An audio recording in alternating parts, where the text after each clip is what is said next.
Welcome to the Cannabis Equipment News Podcast. Hi, I'm David Manti, and welcome to a new episode of the Cannabis Equipment News Podcast. With me this week is David Sandelman, CTO and founder of Cannatrol. Thank you very much for joining me today, David. David, thank you for having me. Before we get started, please make sure to like, share, and subscribe to the podcast. You can also help us out a lot by leaving the podcast a positive review on whatever platform you use. If you want to email the podcast, you can reach me at david@cannabisequipmentnews.com with email the podcast in the subject line. You could also subscribe to our daily newsletter. Make sure you get it delivered to your inbox first. David, I always like to start with a little bit of background. So, how did you first get involved with cannabis? And, is it true that it all started in your garage? It is. And, well, getting started with cannabis has to date back to high school, many, many moons ago. How we got into cannabis drying in the garage, that started with a couple of years prior, working on a issue that cheesemakers are having, aging their cheese. Because historically, cheese was made in a particular region, a particular time of year, and they made a particular cheese. So you made cheddar in Cheddar, England. You'd make Romano in Emilia Romano, Italy, and no one in Cheddar ever thought of trying to make a Romano cheese where they are and vice versa. And today, people want to make any kind of cheese anywhere in the world, any time of the year. So they needed to replicate the conditions in the caves, and that was the beginning of this technology. And that then led to charcuterie, doing dried meats. And then we said, drying the cannabis flower is the same physics. Both of those products are about getting the product to shelf stability where it won't go rancid. And you want to control the drying and the free available water. And what the food, cosmetics industry, pharmaceutical industries, even museums use is a unit of measure of water activity. Water activity being bound and unbound water. Microbes feed on unbound water. Once you remove that unbound water, mold and microbes can't grow anymore. And so that's the objective of getting shelf stability. So we said, well, if the physics work for meat and cheese, will it work for drying a cannabis flower? So we took and built a proof of concept because no one was going to give us a multi-thousand square foot drying room to experiment with the idea. And we built a countertop unit, insulated box with a door, pretty much any kind of refrigerator or wine cooler for the box. And then we put all our technology into that box. Gave it to, we're here in Vermont, and at that time, rec wasn't legal, but it was just medical. And so people had what were called caregiver licenses, where they can grow for people with medical licenses. And we had someone who had a license like that and said, put some flour in it and try it. And they were like, old school, nah, it's not going to work. I don't have a place to hang the flour. I said, humorous, put the flour in there, see how it works. Let's see if it's going to destroy it or it's a start. And a couple of weeks later, came by, said, how's it going? He said, that is some of the finest flour I've ever produced. So can I have my prototype back? I said, no. And that's how we wound up in the cannabis space. We built a few more of those prototypes, gave it to craft underground gray market growers here in Vermont at the time. And the results were, this is unbelievable. And we now ship worldwide. I think we're in 14 different countries. We're approaching, I think, close to 10,000 installations globally. And here we are drying and curing cannabis flowers. My goodness. I mean, that is incredible that it has grown so exponentially. Is the physics different from meat and cheese to cannabis, or is it all the same? It's all the same, and it's physics. And so, we, like to call what some people will call bro science. That's based on not real science, but what they kept doing and getting a positive effect, but not understanding the underlying physics of what's going on. One of them we like is to talk about is the 60-60. Now, what's the 60-60? What happened? 60, what happened? So someone probably just had a harvest and it was raining outside. Oh, we got to dry this. We're going to bring it inside. I got air conditioning inside. We'll bring it in the room with the air conditioning. And they did. And it didn't dry. It wasn't drying. Why? Because the compressor wasn't running. The thermostat was satisfied. So they had to force the compressor to run. So they had to turn down the thermostat. Well, if you look at any cool thermostat, they typically bottom out at 60 degrees. Okay. All Okay. right. So if they can take it down to 55, would it have been 55 or only 60?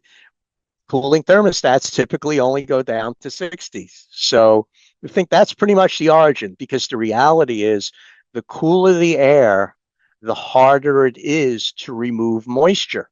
What a lot of people don't realize is when they buy a dehumidifier, let's say a 225, that's rated at 225 pints per day, and a pint weighs about 1 pound, so it can also remove 225 pounds of water in a day.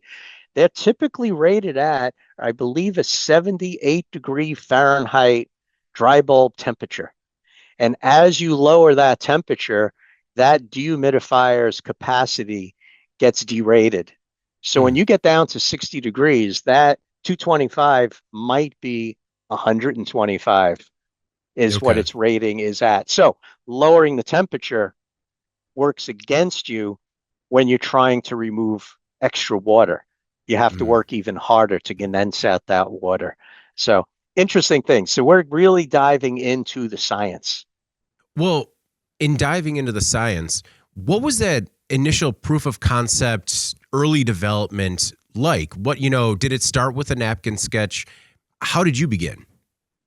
Well, early on for the cheese and meat, it was again removing free available water and Yeah. getting the product dry to a specific water activity. Oh, So yeah. I we mean, just, no, I mean, like when you were building that first prototype that you put out uh-huh. there. Yeah. Oh, well, we started out with, we realized that lowering the temperature is only going to make the work harder to get the water out of the flour. But on the other side, we knew if you heat the flour, you're going to start boiling off and damaging the terpenes.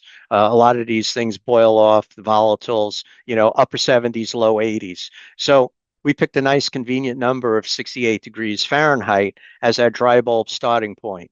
Then using the calculations for getting to a 60.6 water activity, that got us to a 54, 53-degree dew point. Um, because it comes back to, people talk about relative humidity. And relative humidity is something that is not a controllable variable. Relative humidity is the result of two primary values: temperature and the amount of moisture in the air. If you raise or lower temperature, your relative humidity changes. If you raise or lower the absolute amount of water vapor in that air, your relative humidity changes. But there's no such thing as a dial where I can dial in my relative humidity because it's made of two variables. Um, I like to use the idea of a loan.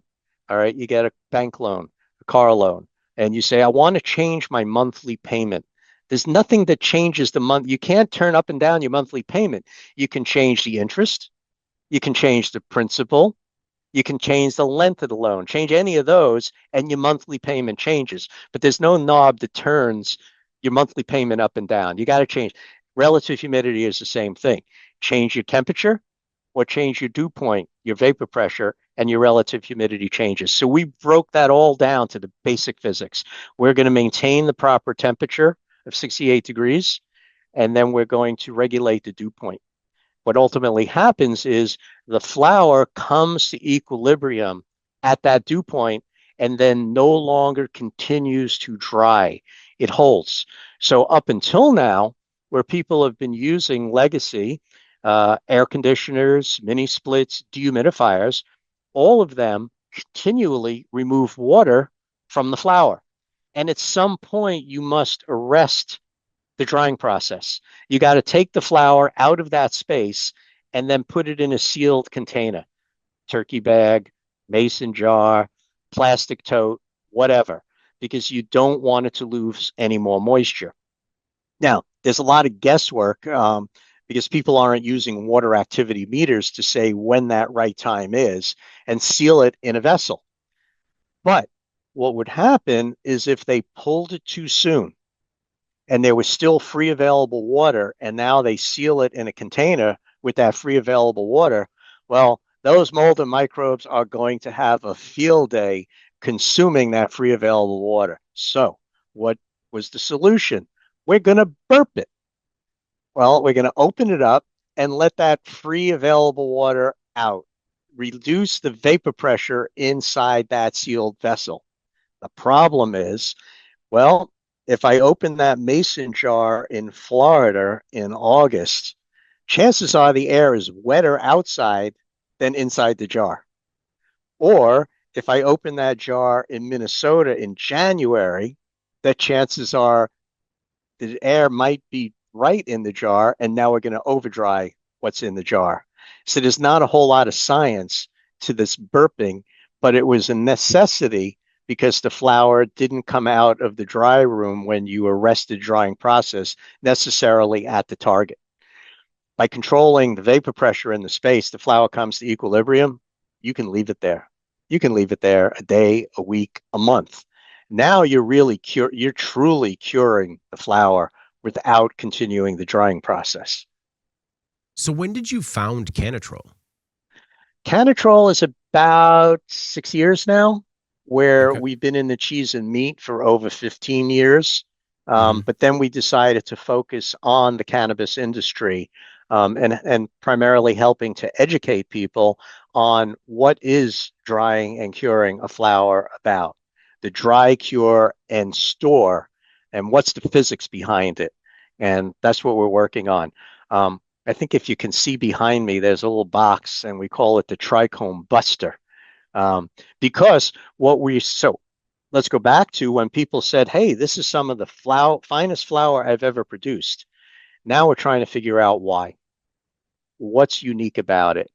And working with the Cannabis Research Coalition, um, they came out and said, you know, why people like the flower, one of the reasons is you've got 16% higher terpenes than typical dry cure using dehumidifiers and mini splits.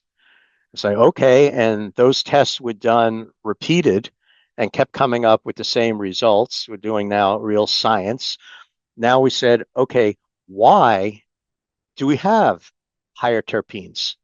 And so we started looking at the kinetics, the mechanics of what's going on. And at the end of the day, why do we grow the plant? We grow the plant for the trichomes. The trichomes are the factory where THC and terpenes and all the stuff we want out of the plant are manufactured. They're in the head, that little clear, bulb sitting up on top there. That's the purpose of growing it. That's the outcome we're looking for, is those little trichome heads. And we started seeing that with conventional dry cure methods using air conditioners, dehumidifiers, those trichome heads, 20, 25, 30% of them were ruptured. With our technology, only 1 to 2% of them were ruptured.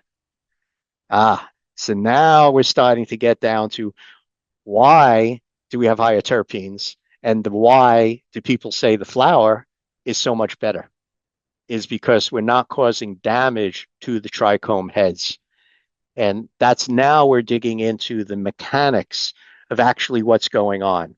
We believe typical systems, conventional legacy, is causing shifts in vapor pressure in the space, which is causing the trichome head, which is held together by what's called the cuticle. The cuticle is the outer layer, and it's only 2 cell walls thick. And that fluctuating pressures in the space are causing the heads to expand and contract. Where in our space, we're maintaining a constant vapor pressure, those heads are static.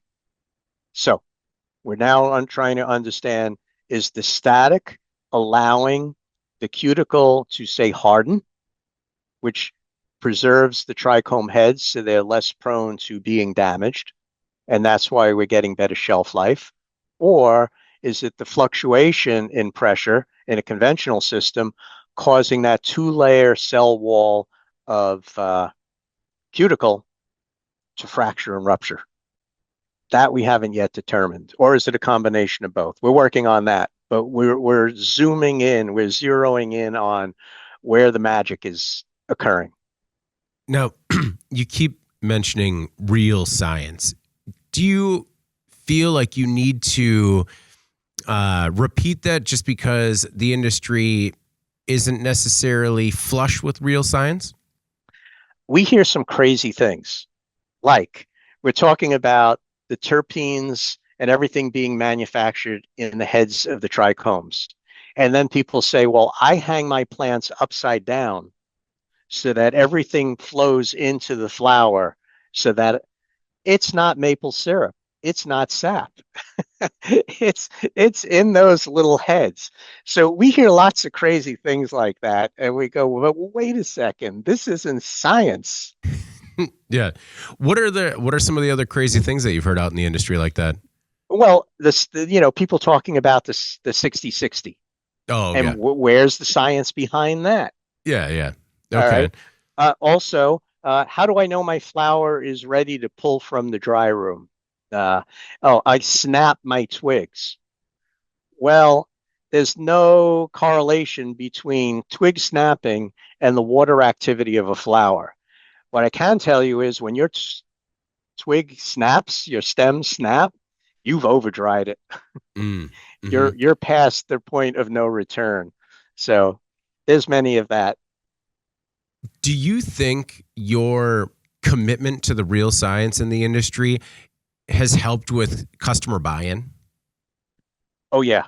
So what's happened is we have facilities that have adopted our technology. Either they've built a new facility and baked it right in, or they've retrofit their existing uh, dry cure rooms by removing their legacy equipment that they've been using, and immediately they see the results by the customers and their brand. We did one facility and they said, I've got 3 rooms. I'm willing to risk my small room. They retrofit their small room. A month later, we got a panic call from them. What's the problem? Well, our dispensaries that we're vertical and we also sell wholesale to others don't want any product other than the room that we retrofit. How quickly can we do the other rooms? We have another facility. He was in a state where there's been the race to the bottom of how cheap can we sell it. And they retrofit and then they were able to stabilize their prices. And now they're getting a premium price. And I know if you go into a dispensary that carries their brand, they're typically out of stock. Pretty much as soon as flower shows up on the shelves, it sells out because the consumer immediately sees the difference in dry cure. It's so important. I mean, think about the wine industry. You can grow amazing grapes and give it to 5 winemakers, and they're going to turn out 5 different wines. That all happens in post-harvest. And in the industry, there's been amazing focus on growing incredible plants. But then the post-harvest has really been an afterthought, a closet in the corner where that can make or break the outcome of those amazing plants that were grown. No, that was one thing that I was reading on your site. The discussion over or around how cultivators are destroying perfect harvests during post-harvest processing. And I think you're right. I think that it is often an afterthought and often neglected. Yeah. Yeah. Now they've been focused on growing plants, and now it's time to move on beyond growing the plant and post-harvest and making that amazing plant. And now you have the tools to start differentiating between yourself and the competition, very much like what happened in the beer industry, craft beer. Mm-hmm. Are those people. Oh, go ahead. Now people No, are. I was saying, people sell a can of beer for what a case of beer from one of the big Yeah. producers cost. No, I apologize. You can tell I'm out of practice here. I keep swatting the mic here. It's been a good week or two since we've been at this. So when it comes to new facilities versus retrofits, given the current state of the industry, are you doing more retrofit projects right now, or is it kind of a 50-50 split of new projects as well? A couple of years ago, it was probably a 50-50 split or even more new facilities as facilities were being built out. There was, a couple of years ago, there was quite a number of facilities being built in multiple states. Now the states are coming on. It's a little bit slower for new facilities coming online because of licensing and rec legalization and all of that. So now it's shifting more to the retrofit. And also, what we're seeing is with pre-rolls taking off, we're supplying a lot of facilities for their pre-roll uh, manufacturing. What they've learned is by drying, curing in our equipment, or even just storing places that do toll work, where they're bringing in flower from different grow facilities at different water activities. By storing it in one of our rooms for a period of a day or two, just holding it there, they're homogenizing it and their rolling machines roll consistent.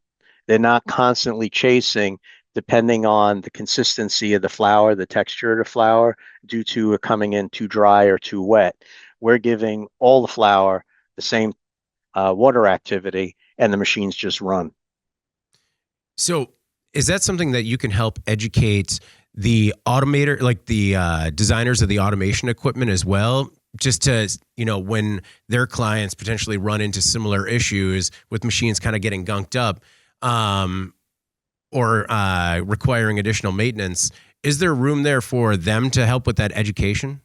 They are, yes. We work closely with a couple of manufacturers of rolling machines, Mm. and they recommend, or some of them have learned, they even include our equipment with the machine because it saves them a whole lot of phone calls and aggravation where their customer is struggling using the machine because of the consistency of the flour going in. So when it comes to bringing this technology in-house, what kind of ROI are people looking at? What kind of expense are people looking at? And what does it take to kind of get things up and running? So ROIs we see across the board.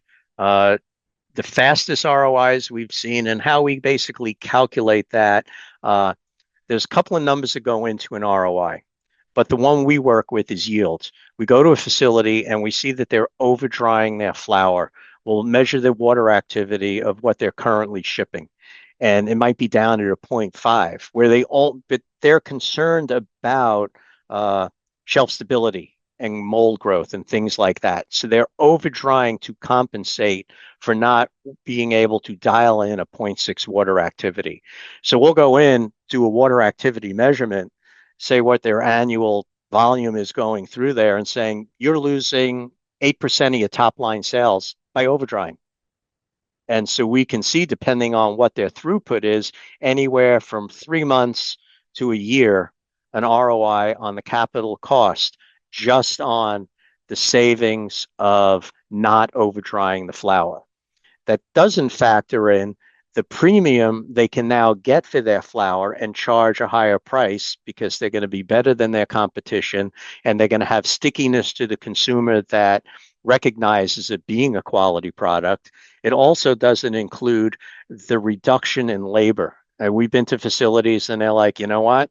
We were able to pull people out of our dry cure post-harvest process and reassign them in the facility because we're no longer constrained by, we got to take the flour out of the dry room at this day or it's going to be over dry, and all the labor of moving it into totes and turning it into totes and burping it into totes, all of that goes away. They can just leave it in their dry, which is now their storeroom, dry cure storeroom, until they're ready to sell it, or just move it into a room where they're keeping it in bulk and waiting. Okay. So you say anywhere from 3 months to a year for ROI? For on the capital cost against just the yield they pick up. That doesn't Okay. factor in the labor they might save. It Right. doesn't factor in what they might charge as a premium for the product. So what does installation and training look like? Uh, Training is basically we shall show up for a commissioning on a system. Everything is pre-programmed, and this is what you look for. This is what, it's a day.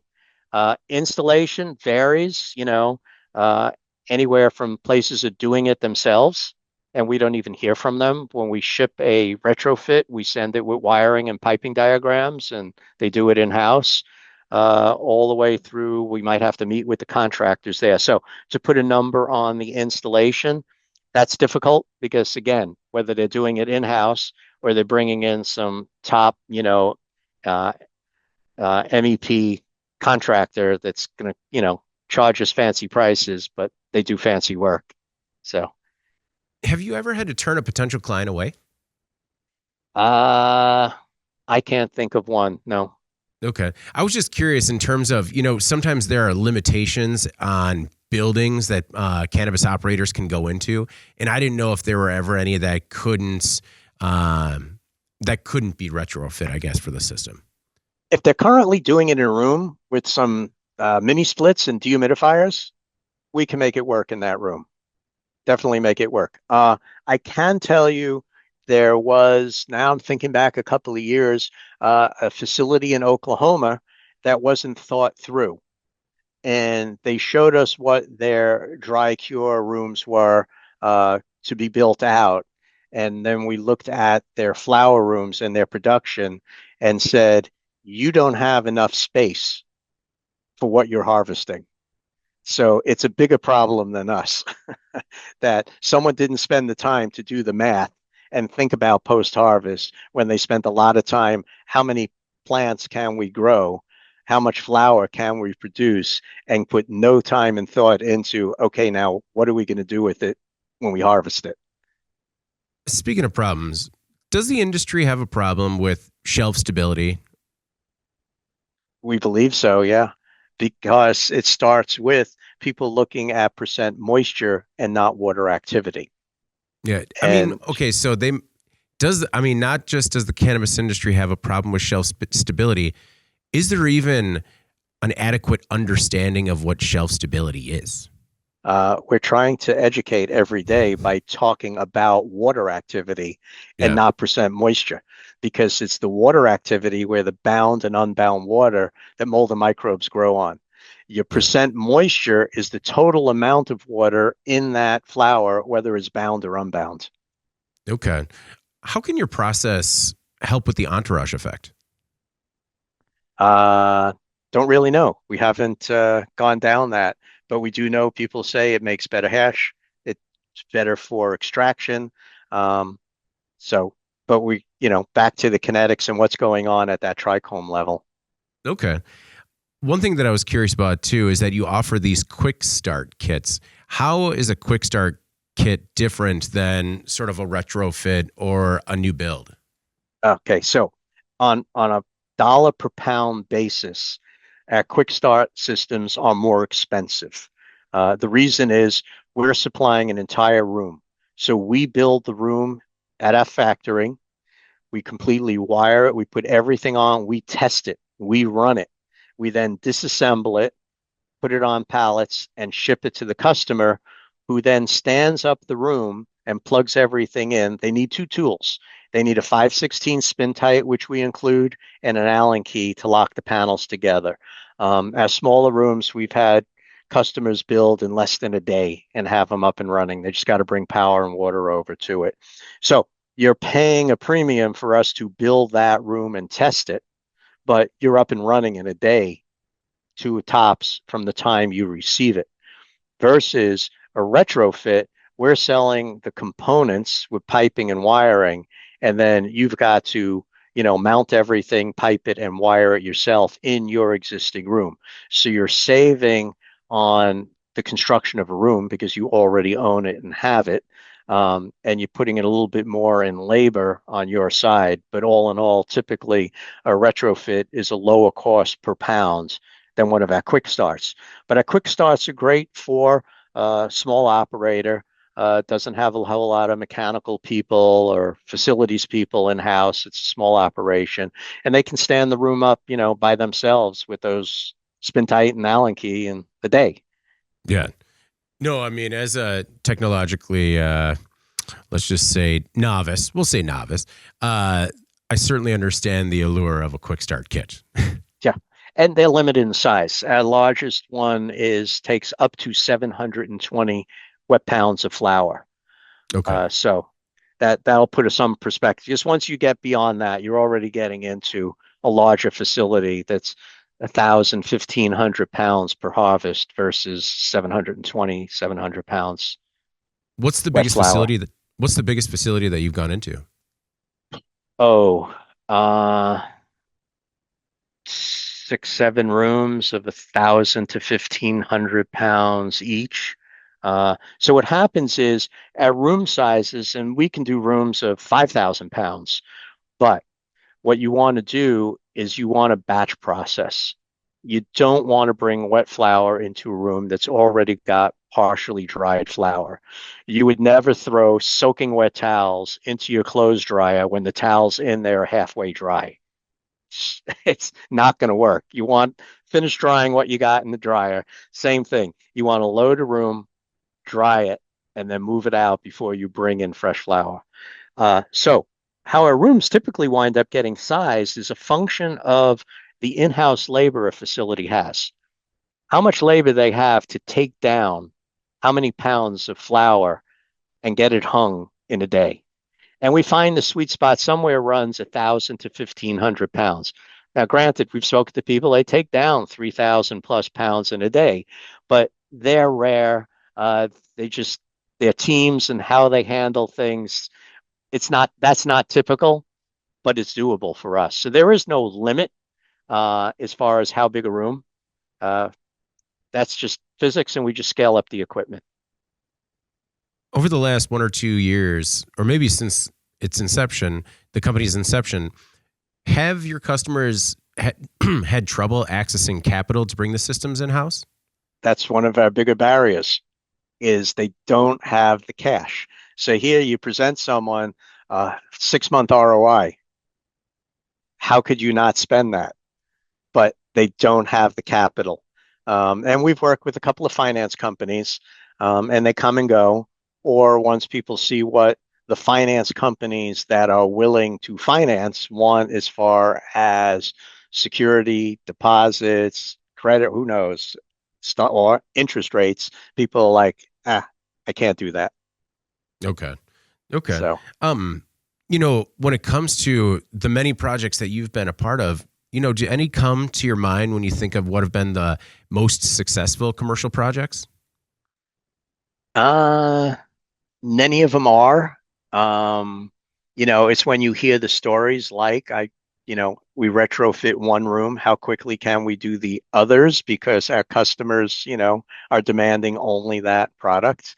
Others are just humming along and you just don't hear from them. There was one facility we did in Pennsylvania, medical facility, and we were, the system was up and running a couple of years. One of the facilities guys called. He had a question about, a spare part he should have, something like that.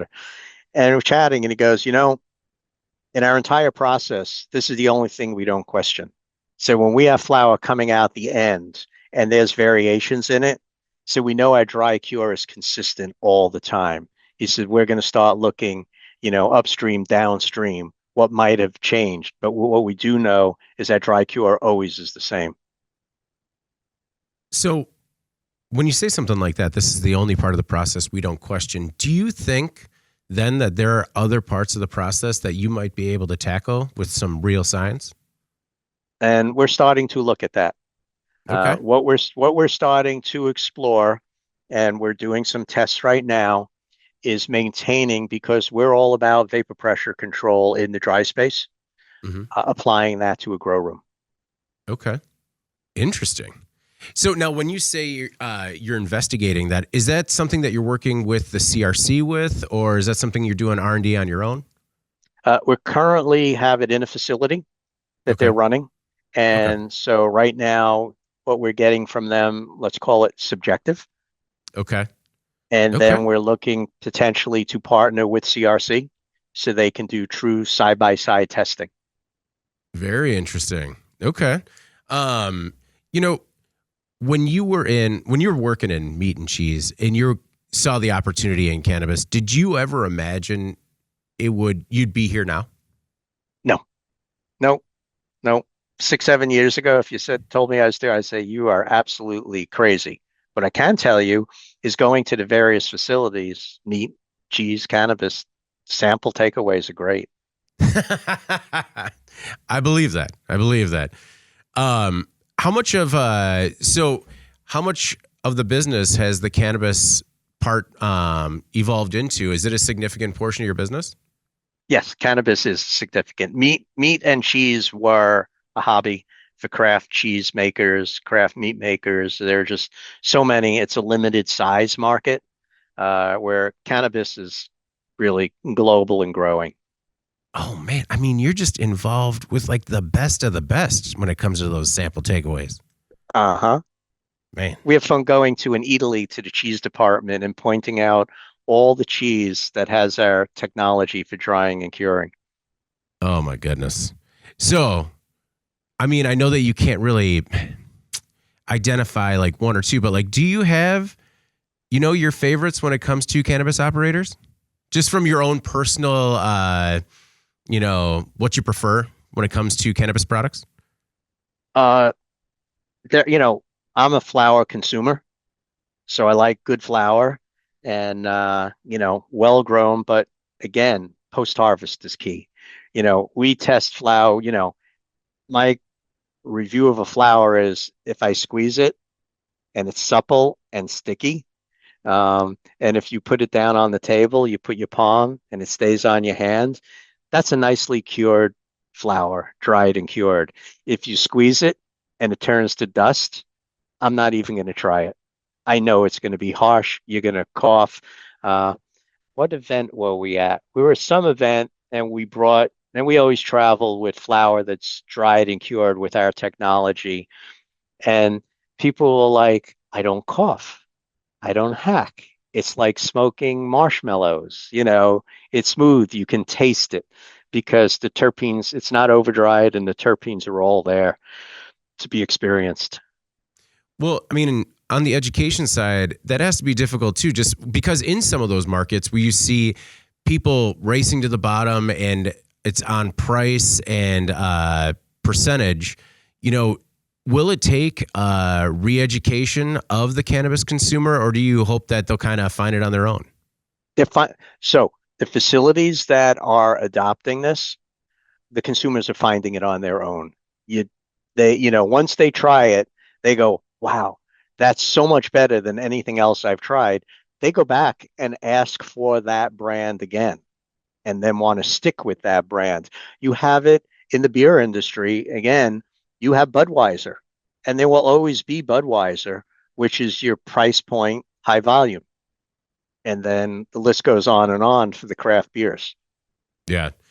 So, what is your greatest challenge from a business standpoint? Is it access to capital right now? Is that your greatest challenge?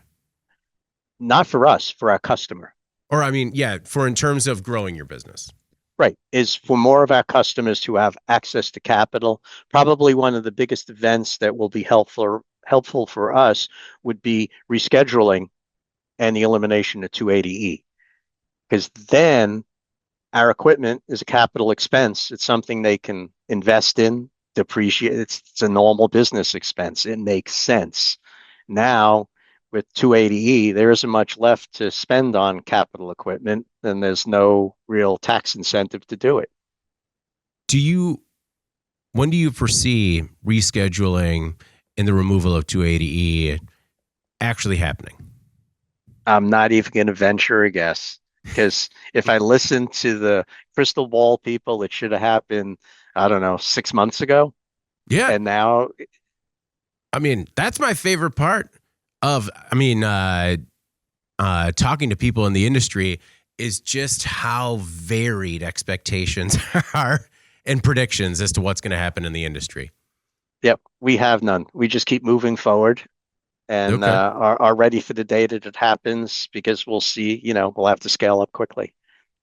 Well, do you have your eyes set on not just other parts of the cannabis industry, but are there any other niche or craft type industries that might be a good fit for your type of technology? At this time, we're really focusing on cannabis and we're focusing globally. What's going on in Germany and other countries in Europe and just worldwide. We've got installations in Thailand, the UK, all over the world. We've got facilities. So we're, keeping an eye on the global market as well. With your eye on the global market, which markets are doing it best right now, or doing it right? Everyone's learning, particularly in other countries. Uh, they can't legalize it recreational, but they're allowing it under medical. And so they put a lot of medical manufacturing restrictions on it without much thought into the quality of the product for the end user versus the conditions at which it's handled, in clean rooms and that type of conditions. Does it help to create a better product? Not necessarily, but it comes from the world of pharmaceuticals. Okay. Okay. Well, I mean, talking about coming from the world of pharmaceuticals, but what are your thoughts on the current state of the industry when it comes to, like good manufacturing practices? Oh, that's going to happen. Yeah. And what we provide is repeatable, consistent, measurable results, which all falls in line with GMP. Yeah. Well, man, I really do appreciate you taking the time. And one thing, it was great to get a chance to talk at MJ BizCon this year. What were your thoughts on the show this year? I thought it was great. I thought Yeah. we had a really good turnout. It was really busy, and look forward to a busy year. Yeah. No, that's I feel like that is the point where people are, everyone has their own individual opinions, and that's kind of the flashpoint where the entire industry gets together and, everyone kind of, at least this year, seems like a lot of people came out of that show reinvigorated. Yeah, there was a higher level energy than, let's say, 2 years ago. It sort of wanes, and then I think people are re-energizing each other. Well, thank you again for taking the time today. I really do appreciate it. Is there anything else that we might have left out, or anything in particular you want to make sure the Cannabis Equipment News audience knows about yourself or your work at Cannatrol? One thing we like to tell people about is the science is the same in our home unit as our commercial systems. So we encourage people to try it.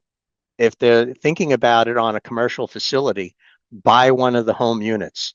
Run a side by side with your current flower. It only takes, maximum capacity is 2 pounds, but you can do a side by side. And then down the road, if you buy a commercial system, we give you full credit, and that's a gift. So it really gives people the opportunity to try before they buy.